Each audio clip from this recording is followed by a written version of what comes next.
இன்னைக்கு ஒரு ஊர்ல ஒரு ராஜாக்கு ஆழ்ந்த சிந்தையில ஒருத்தர் உட்காந்துருக்காரு. தம்பி வணக்கம். வணக்கம் சொல்லணும்டா. வணக்கம். என்னடா ஏதோ எனக்கு விருப்பமே இல்லாம மாமியார் வீட்டுக்கு வந்த மாதிரி வந்திருக்க. கொஞ்சம் ஜாலியாடுறா தம்பி. உங்க பேர் சொல்லுங்க. நிவின் சாய். நிவின் சாய். உனக்கு கதை சொல்ல இன்ட்ரெஸ்டா வந்தியா இல்லைன்னா வீட்டுல கூப்பிட்டாங்களே அப்படின்றதுக்காக வந்தியா? வீட்டுல கூப்பிட்டாங்க. பரவாயில்லடா, உன் நேர்மை எனக்கு ரொம்ப பிடிச்சிருக்குடா தம்பி. சரி, உனக்கு என்ன பிடிக்கும்? கதை சொல்ல பிடிக்கல, வேற என்ன பிடிக்கும்? சும்மா உட்காந்து தூங்குறது. யார் சாமி? கதை சொல்றியா? ஒரு ஊர்ல போன் வந்துருச்சு. ஒரு ஆசிரியர் அவரோட கடைசி காலத்துல ஒரு மலை கிராமத்துல வாழ்ந்துகிட்டு இருப்பாரு. சரி, என்ன ஆசிரியர்? இங்கிலீஷ் டீச்சரா, தமிழ் டீச்சரா, பிசிக்ஸ் டீச்சரா, மேக்ஸ் டீச்சரா? அவர்கிட்ட போய் நானா கேட்கணும்? ஓகே சொல்லு, என்ன படிச்சது?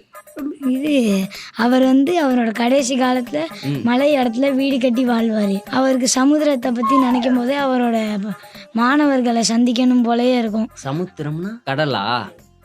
சமுதாயமா? Okay okay. அவருக்கு தெரிஞ்ச ஒரு மாணவனை கூப்பிட்டு தன்னால முடிஞ்ச அளவு மாணவர்களை சேர்க்க சொல்றாரு. எதுக்கு? ஏன்னா அவர் பாக்குறது காமெடி பண்ணாத. பேச ஆரம்பிச்சிட்டாங்க. என்னன்னு ஏதாவது பேசுவாங்க. நீங்க எப்படி பேசுவீங்க? அந்த மாதிரிதான். நான் போறேன் எனக்கு வேணாம். சரிடா தம்பி.